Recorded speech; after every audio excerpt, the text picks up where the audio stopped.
The kitchen smelled of cinnamon and apples, a faint sweetness clinging to the air as I stirred the batter for the kids' favorite muffins. At 70, my hands weren't as steady as they used to be, but they knew the rhythm of this recipe by heart. The morning sun filtered through the faded curtains, casting golden patches on the linoleum floor.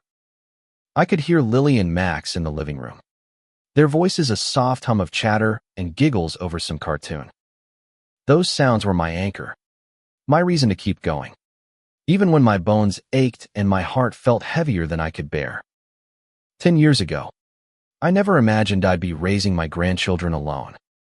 My son, David, had always been a dreamer, chasing big ideas and bigger risks. When he and his wife, Sarah, left Lily and Max with me for what was supposed to be a short trip to chase a business deal, I thought it was just another of his impulsive plans. But weeks turned into months, and months into years. Sarah disappeared first, swallowed by the chaos of their lifestyle.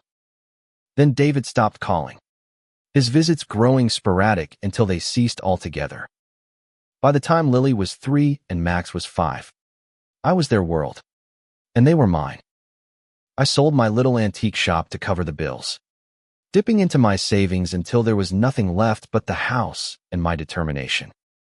I wasn't perfect, God knows I made mistakes, but I poured everything into those kids. I taught Max how to ride a bike in the driveway. His knees scraped, but his grin wide. I stayed up late sewing Lily's costume for the school play, her eyes sparkling as she twirled in her fairy wings. Every scraped knee, every tear, every triumph, I was there. And I thought, maybe foolishly, that love would be enough to keep us whole. But David's absence wasn't just physical. It was a wound that never healed, a betrayal that cut deeper with every passing year. I'd raised him too, after all, sacrificed, scrimped, and saved to give him a good life. When he cut me off without a word, it felt like he'd taken a piece of my soul. I'd call, leave voicemails, send letters to addresses I wasn't sure were his anymore. Nothing. Just silence. I told myself it didn't matter, that Lily and Max were what mattered now. But the hurt lingered, a quiet ache that flared every time I saw his face in theirs. The trust fund was my one stroke of foresight.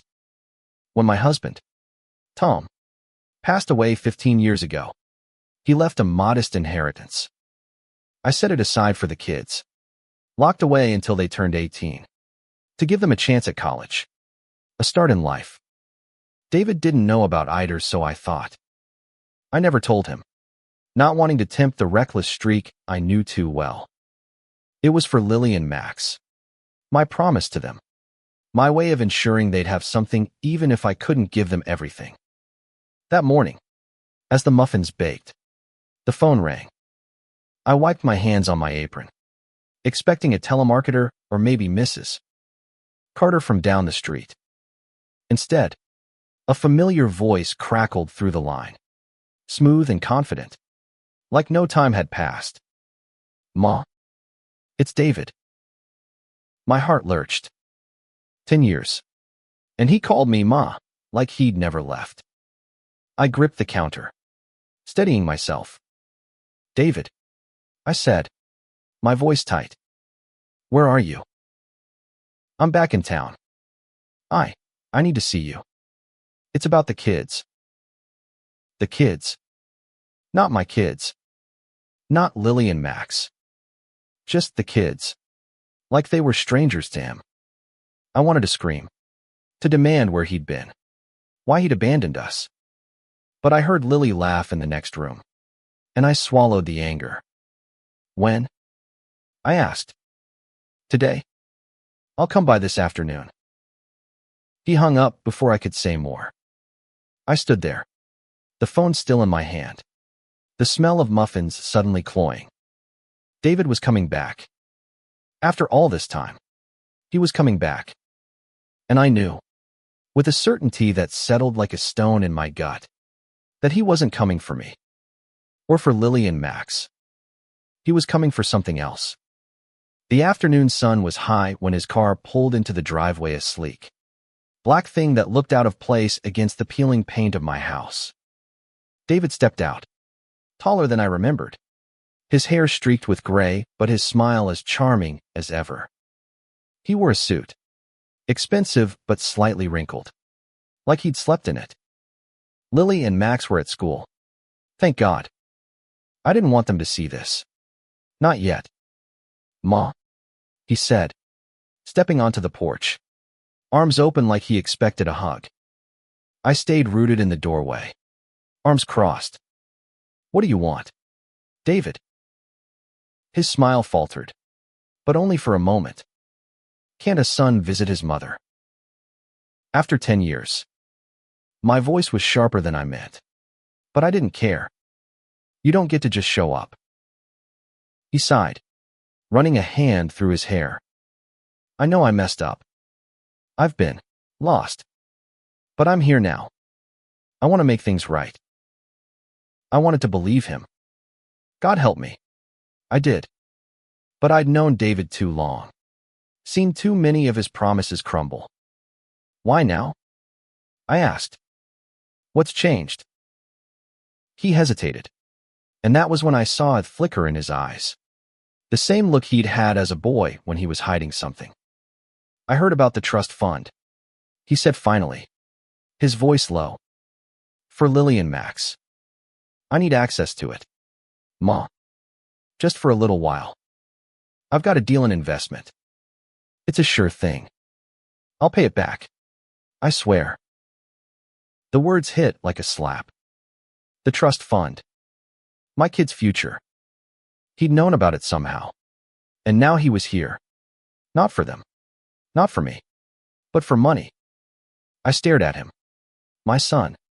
The boy I'd raised. And felt something inside me break. You think I'd let you touch their money? I said, my voice trembling. After everything. It's not like that. He protested, stepping closer. I'm their father. I have a right. You lost that right when you walked away. I snapped, my hand shaking. You don't know them, David. You don't know what they've been through. What I've been through. You don't get to come back and take what's theirs. His face hardened, the charm slipping away.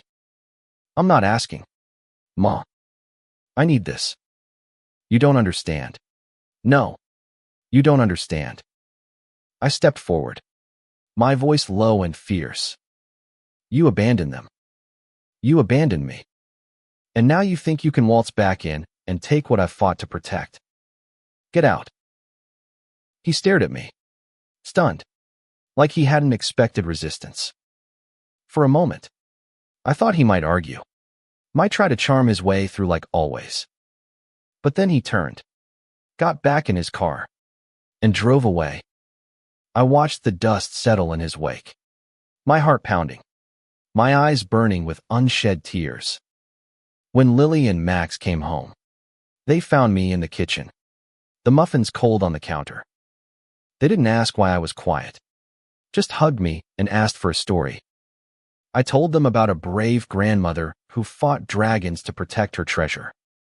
They laughed, not knowing the dragon I'd faced was their father, or that the treasure was their future. But I knew this wasn't over. David would be back, and I'd be ready. The days after David's visit felt like walking on a tightrope. Every creak of the house, every car that slowed on our street, made my heart lurch, expecting him to reappear. I didn't tell Lily or Max about their father's return. They were too young to carry that weight, too full of light to be dimmed by his shadow. Instead, I kept our routine steady breakfast at 7, school drop-offs, homework at the kitchen table, bedtime stories. But inside, I was unraveling, my mind replaying his words. I'm their father. I have a right. A right. As if love and presence could be claimed like property. As if 10 years of absence could be erased with a single demand. I couldn't sleep. My thoughts tangled in memories of David as a boy, his gap-toothed grin, his endless questions. The way he'd cling to me during thunderstorms. Where had that boy gone? When had he become a stranger who saw his own children as leverage? I started checking the trust fund paperwork, hidden in a locked box under my bed. The lawyer, Mr. Thompson, had set it up airtight, accessible only when Lily and Max turned 18, or by me as their guardian in extreme circumstances. I'd been meticulous, ensuring every cent was safe. But David's sudden interest gnawed at me. How had he found out? Who had told him? I called Mr. Thompson, my voice shaking as I explained the situation. Mrs. Harper, he said, his tone calm but firm. The trust is secure. He can't touch it without your consent or a court order. But if he's desperate, he might try legal action. Be prepared. Prepared. How do you prepare for your own son turning against you? I thanked him and hung up. My hands cold. I couldn't afford a lawyer. Not really. The house was paid off, but my pension barely covered our needs. If David pushed this, if he dragged us to court, I didn't know how I'd fight him. That evening, I sat with Lily and Max, helping them with homework. Lily, with her sharp eyes and quick mind, was struggling with fractions. Max, always the dreamer, was sketching spaceships instead of writing his essay. I tried to focus, but my thoughts kept drifting to David. What was he planning? Was he watching us, waiting for a moment to strike? Gran, you okay? Max's voice pulled me back. He was looking at me, his pencil hovering over his sketch. I forced a smile. Just tired. Sweetheart, how's that spaceship coming? He grinned, launching into a story about intergalactic battles. Lily rolled her eyes but joined in, her fractions forgotten. Their laughter was a balm, but it couldn't erase the dread pooling in my chest. I had to protect them, no matter what. A week later, a letter arrived. Official. Stamped. From a law firm I didn't recognize. My hands trembled as I opened it. It was a formal request from David, claiming his parental rights and demanding access to the trust fund. He argued that as their father, he was entitled to manage their assets, that I was unfit to do so due to my age and financial instability. The words burned. Unfit. After a decade of raising his children, of sacrificing everything, he dared to call me unfit. I didn't cry. Not then. I folded the letter and tucked it into the locked box, my resolve hardening. David wasn't just after money, he was trying to rewrite the past, to erase my role in their lives. I wouldn't let him. But I needed help, and I hated admitting it. I called Mrs. Carter, my neighbor and closest friend, who'd known me since Tom was alive. Over tea, I told her everything, my voice breaking as I read the letter aloud. Oh, Ellen, she said, squeezing my hand. That boy doesn't know what he's up against.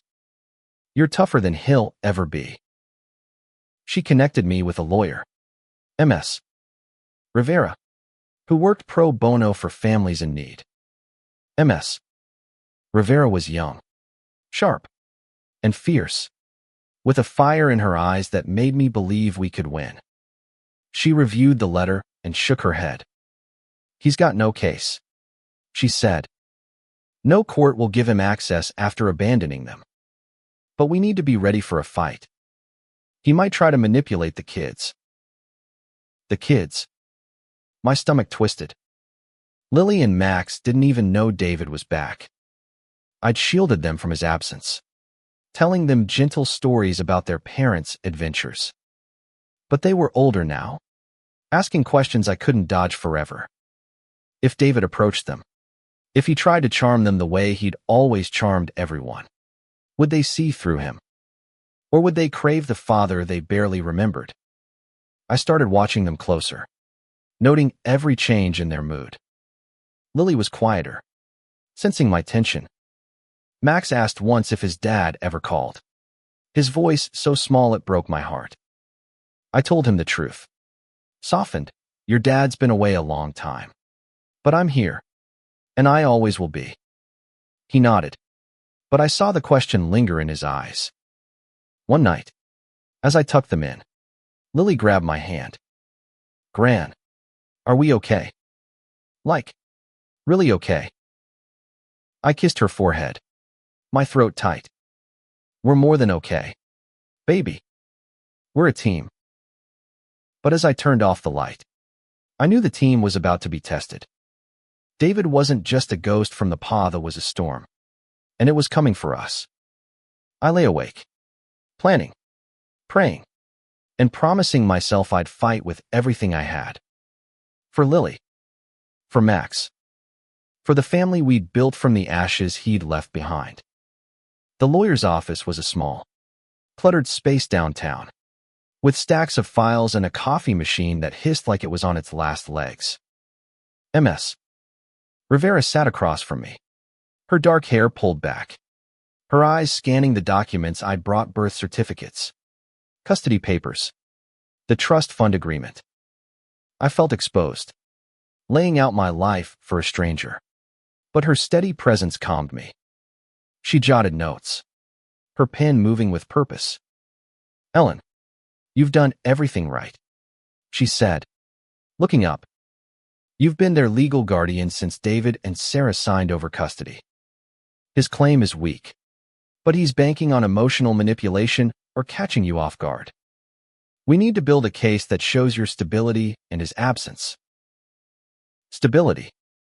The word felt like a lifeline. I'd built a stable life for Lily and Max. Hadn't I? The house might be old, the furniture worn, but it was a home.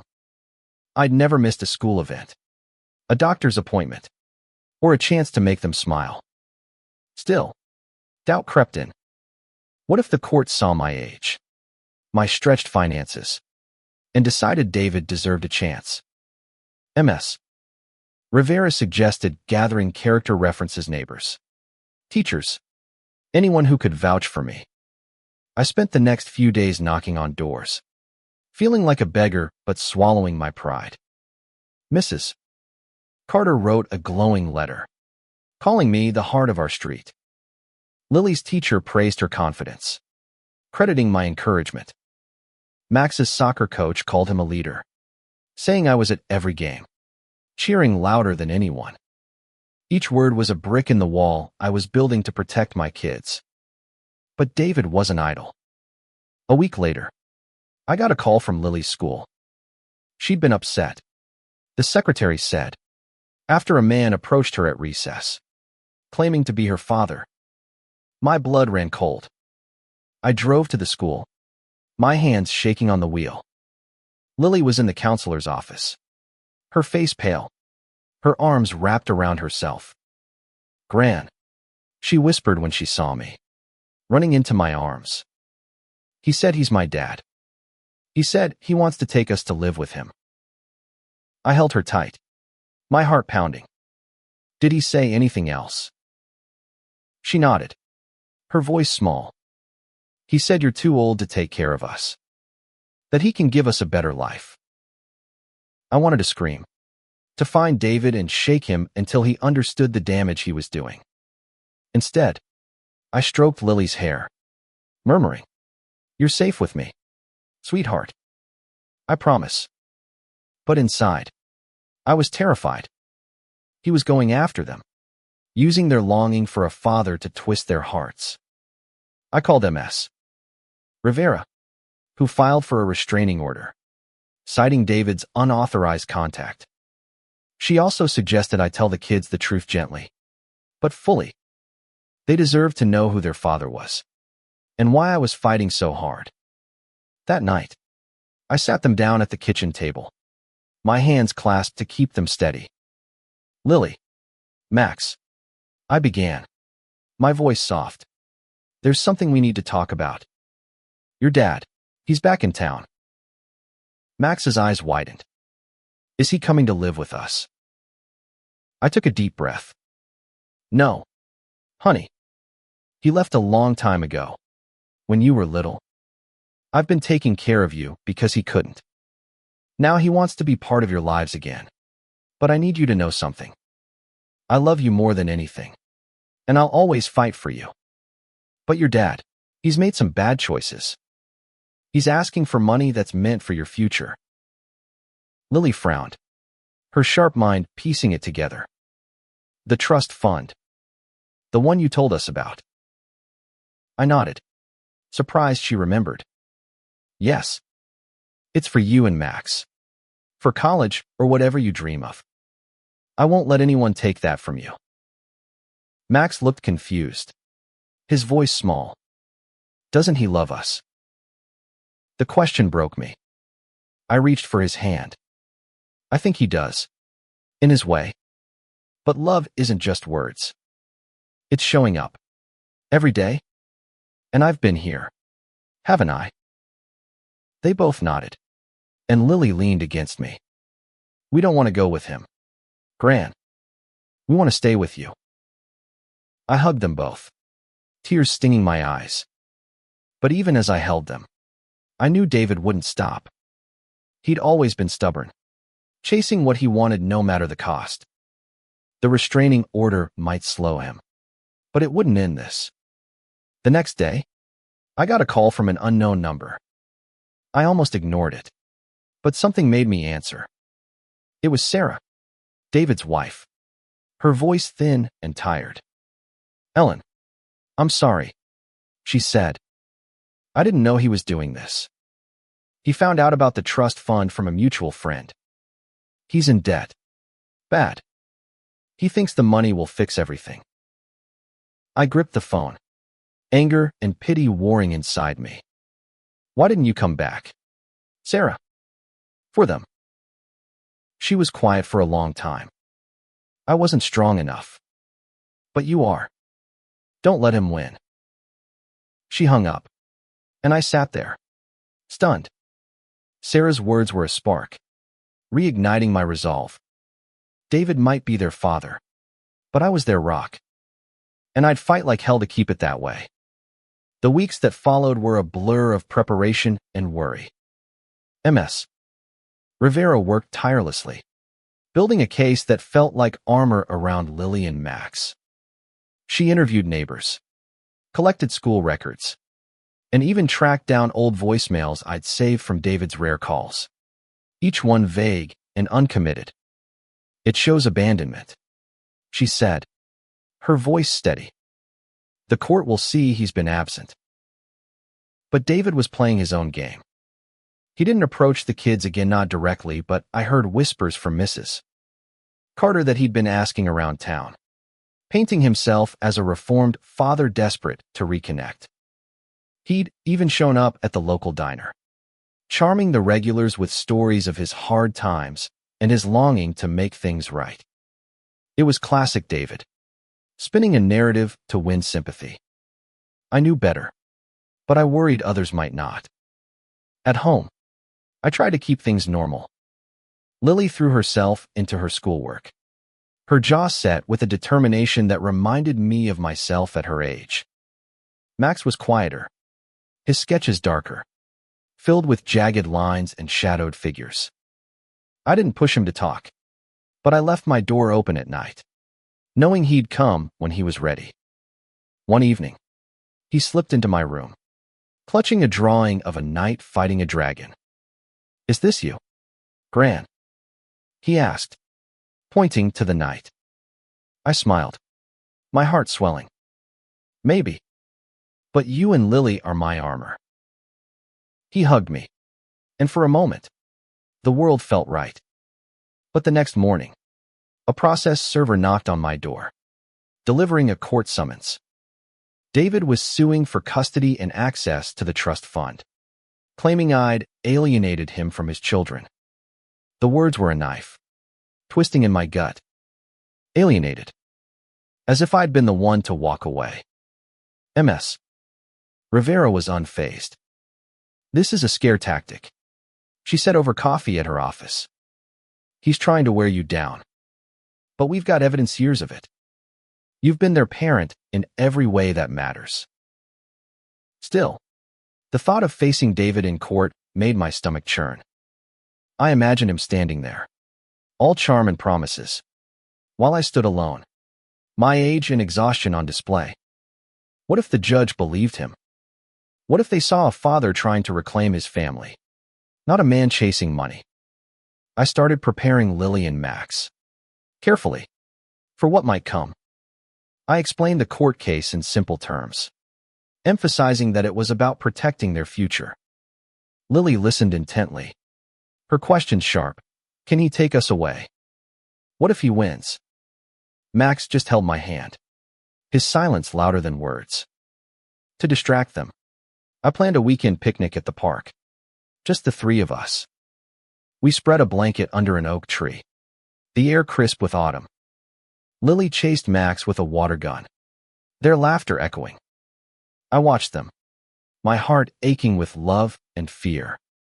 This was what I was fighting for: their joy, their safety, their right to a childhood untainted by greed. But David's shadow loomed. That evening, as we packed up, a car slowed by the park. I recognized the sleek black shape, the same one from his first visit. He didn't get out, just watched us from a distance before driving away. My blood ran cold. He was testing me, showing he could reach us anywhere. I called MS. Rivera, who tightened the restraining order, but it felt like a flimsy shield. I started locking the doors at dusk, checking the windows, my nerves frayed. Lily noticed, her eyes narrowing. Is he watching us? Gran. I didn't lie. Maybe. But he can't hurt us. Not if we stick together. She nodded, but I saw the fear in her eyes. I hated that David was stealing their peace, that his greed was tainting their world. I vowed to end this, not just for their future, but for their right to feel safe. MS. Rivera suggested a preemptive strike, a deposition where I'd tell my story, backed by evidence, before David could spin his. It meant facing him, sitting across a table, his eyes on me. The thought made me sick, but I agreed. I'd raised him, loved him, mourned him. Now, I'd fight him. The deposition was set for a week later. I spent the days preparing, gathering every scrap of proof: bills I'd paid, photos of the kids' milestones, letters I'd sent David that went unanswered. Each piece was a reminder of what I'd given and what he'd thrown away. The night before, Max crawled into my bed, his voice small. Gran, what if you lose? I held him close, my voice steady despite the fear. I won't lose you, Max. Not ever. You and Lily are my home. He fell asleep in my arms, and I lay awake, staring at the ceiling. Tomorrow, I'd face my son, not as his mother, but as the guardian of the children he'd abandoned. And I'd fight with everything I had. The deposition room was sterile, with gray walls and a long table that felt like a battlefield. I sat on one side, MS. Rivera beside me, her briefcase open with files neatly arranged. Across from us was David, his lawyer, a slick man in a pinstripe suit and a court reporter tapping away. David looked polished, his suit crisp, his smile practiced. But his eyes betrayed him, darting nervously when they met mine. I didn't look away. MS. Rivera started, her voice calm but cutting. She presented our evidence: custody papers, school records, my financial sacrifices. She read aloud a letter I'd written to David years ago, begging him to call, to visit. My voice had been steady when I wrote it, but hearing it now, I felt raw, exposed. David shifted in his seat, his charm faltering. His lawyer countered, painting David as a man who'd overcome hardship and wanted to reclaim his family. He mentioned David's new job, a vague tech venture, and his intent to provide a stable home. I wanted to laugh. Stable. David, who'd vanished for a decade, who'd left his children without a backward glance. When it was my turn to speak, I took a deep breath, my hands clasped to stop their trembling. I've raised Lily and Max since they were toddlers, I said, my voice low but firm. I sold my business, emptied my savings, and gave them everything I had. I was there for their first steps, their first words, their nightmares. David wasn't. He didn't call, didn't write, didn't care.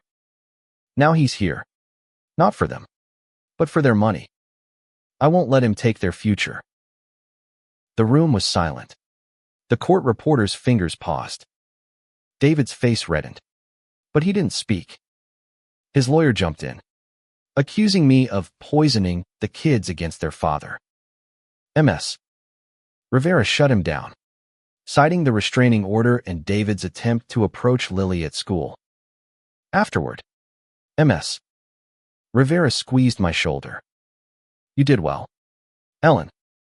He's got nothing solid. But I didn't feel victorious.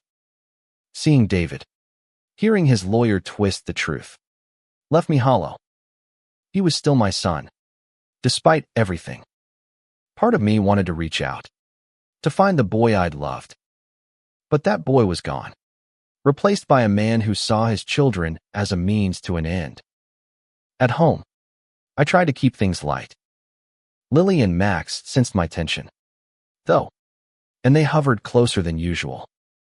We baked cookies, their chatter filling the silence. But my mind was on the deposition. What if David's charm worked? What if the court saw him as a father with rights, not a stranger with motives? A few days later, Ms. Rivera called with news.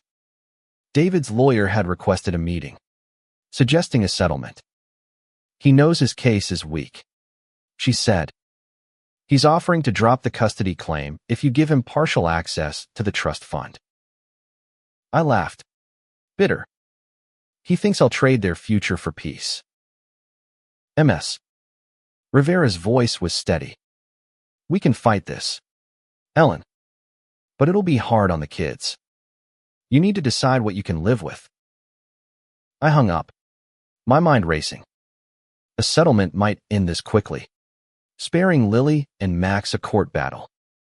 But it meant giving David what he wanted, rewarding his greed. I couldn't stomach it. I looked at the kids' photos on the fridge, Lily's gap-toothed smile, Max's focused frown as he built a model rocket. No. I'd fight. I called Ms. Rivera back, my voice firm. No settlement. We go to court. She didn't hesitate. Then we'll be ready. The court date was set for a month later. I spent the time preparing Lily and Max, explaining what a trial meant without scaring them. Lily asked if she could speak to the judge, her voice fierce. I want to tell them we belong with you. I hugged her, my heart swelling. You're brave, Lily. But let's hope it doesn't come to that. Max was quieter, his questions sharper. Why does he want our money? Gran, doesn't he have his own? I struggled for an answer. Sometimes people make bad choices, Max. But that's not your fault. Or Lily's. Or mine. He nodded, but I saw the hurt in his eyes. I hated that David was making them question their worth, their place in the world. I doubled down, filling our days with love movie nights, walks to the park, stories about their grandfather, who'd loved them fiercely in the short time he'd had. I wanted them to know they were enough, that our family was enough. But David's presence lingered. A neighbor mentioned seeing him at the grocery store, asking about us. Another saw his car parked down the street. He was circling, waiting. I tightened security, installing a cheap camera at the door, checking it daily. I wouldn't let him catch us off guard. As the court date loomed, I felt the weight of it Almy age. my fears, my love for these kids. But I also felt a fire, burning brighter with every threat. David might be their father, but I was their home, and no one would take that away. The courtroom was smaller than I'd imagined, with wooden benches and a judge who looked more tired than stern. I sat beside Ms.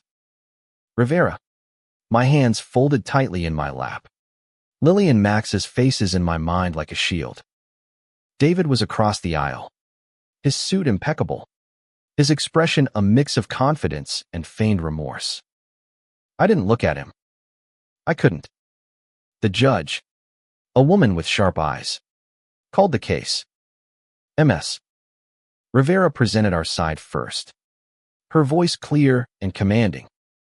She laid out the timeline: David's abandonment, my guardianship, the trust fund's purpose. She called witnesses: Mrs.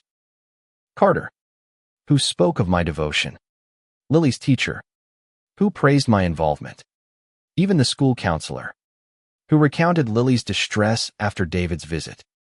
Each testimony was a brick in our defense, solid and unyielding. David's lawyer tried to poke holes, questioning my age, my finances, my ability to keep up with 2 growing kids. Mrs. Harper is 70, he said, his tone dripping with pity. She's done admirably, but surely the children deserve a younger, more financially secure parent, their father. Ms. Rivera countered fiercely, presenting my meticulous records, my sacrifices, the kids' stability. Mrs. Harper has been their parent, she said. David Harper abandoned them for 10 years. His sudden interest coincides with learning about their trust fund. This isn't about love, it's about money. The judge's face gave nothing away, but I saw David flinch. Good. Let him feel the weight of his choices. When David took the stand, he was all charm, his voice smooth as he spun a tale of regret and redemption.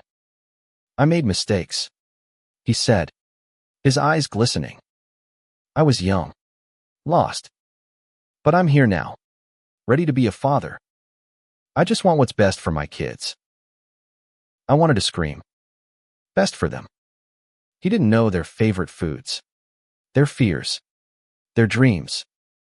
He didn't know Lily hated thunderstorms or that Max slept with a stuffed rocket. But I stayed silent, trusting Ms. Rivera to dismantle his lies. She did. She grilled him on his absence, his lack of contact, his sudden interest in the trust fund. You claim you want to provide for them, she said, holding up a bank statement. Yet you're in debt, with a history of failed investments. How do we know you won't misuse their money? David stammered, his charm cracking. I'd never hurt my kids, he said, but his voice lacked conviction. The judge called a recess, and I stepped outside, my legs shaky. Ms. Rivera squeezed my arm. You're doing great, Ellen. We've got this. But doubt not at me. What if the judge saw David's tears and believed him? What if my age became the deciding factor? I thought of Lily and Max, waiting at Mrs. Carter's house, unaware of how this day could change their lives. I had to stay strong. The second half was harder. David's lawyer called a surprise witness, a former business partner who claimed David had turned his life around. It was flimsy, but it planted a seed of doubt. Then they questioned me, probing my health, my income, my plans for the kids' future. I answered honestly, my voice steady despite the fear. I'm not perfect, I said. I'm old, and I'm tired sometimes. But I love those kids more than life. I've given them a home, a family. I'll keep giving until I can't anymore. The courtroom was quiet, the judge's pen scratching the only sound. David looked away, and for a moment, I saw shame in his eyes. Maybe he wasn't entirely gone. Maybe there was still a piece of the boy I'd raised, The judge adjourned for the day, promising a ruling soon. I drove to Mrs. Carter's, my heart heavy but hopeful. Lily and Max ran to me, their hugs grounding me. "Did you win, Gran?" Max asked. "Not yet," I said, smiling. "But we're fighting." That night, I found a letter slipped under my door. No stamp, no address, just my name in David's handwriting. I opened it, my hands trembling. It was short, his words scrawled in haste. "Ma, I'm sorry. I didn't mean for it to go this far. I'll back off. Just don't hate me." I stared at the words, torn between relief and rage. Was this genuine? Or another ploy? I showed it to Ms. Rivera the next day, and she frowned. "It could help our case," she said. "But don't trust it. Not yet." I didn't. David had broken too many promises. But as I tucked Lily and Max into bed, their faces peaceful, I felt a flicker of hope. Maybe this was his surrender. Or maybe it was just a pause. Either way, I'd be ready. David's letter haunted me. Part of me wanted to believe he meant it, that he'd seen the damage he was causing and chosen to step back. But I'd learned long ago not to trust his words. Ms. Rivera agreed, urging me to stay vigilant. "He might be trying to soften you up," she said, "or he's scared of losing in court. Either way, we don't let our guard down." The waiting was the hardest part. The judge's ruling could come any day, and every ring of the phone, every knock at the door, set my nerves on edge. I kept Lily and Max close, limiting their time outside the house. They sensed the tension, their questions growing sharper. "Why can't we go to the park, Gran?" Max asked one morning, his eyes searching mine. I knelt beside him, forcing a smile. "We're just being extra careful, sweetheart. Soon, things will be normal again." Lily wasn't so easily reassured. "It's because of him, isn't it?" she said, her voice low so Max wouldn't hear. "He's trying to take us." I took her hands, my heart aching. "He can't take you, Lily. I won't let him. You're my home, both of you." She nodded, but her eyes were shadowed. I hated that David was stealing her trust, her sense of safety.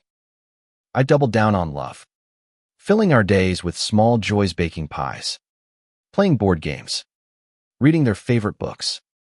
But the fear lingered, a shadow I couldn't shake. A week after the deposition, Ms. Rivera called. "The judge wants to meet the kids," she said.